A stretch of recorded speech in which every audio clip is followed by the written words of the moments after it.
Hello दोस्तों, फ़िदा दीवाना official channel में आपका स्वागत है। दोस्तों, इस चैनल पर नया नया मैटर मुखरा अंतरा लेके आते रहता हूँ। जो पसंद आए लिखवा सकते हो।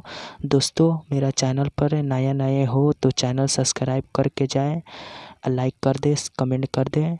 दोस्तों, लिखवाना चाहते हो तो लिखवा सकते हो। नया नया गाना सुपर हिट जैसा जैसा मैटर चाहिए वैसा लिख देंगे जैसे मार्केट में बजता है।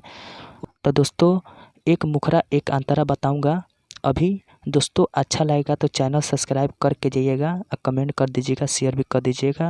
लिखवाना चाहते तो लिखवा सकते हो। तो चलो मुखरा की तरफ। सुन रे रनिया बन गईले कनिया, है सुन रे रनिया बन गईले कनिया, हमरा के कके बुरा हाल में प्यारे के रंग में पियावा के संग में हमरा के भूल गईले जाके ससुराल में। प्यारे के रंग में पियावा के संग में हमरा के भूल गईले जाके ससुराल में। सुन रे रनिया बन गईले कनिया, हमरा के कके बुरा हाल में प्यारे के रंग में पियावा के संग में हमरा के भूल गईले जाके ससुराल में।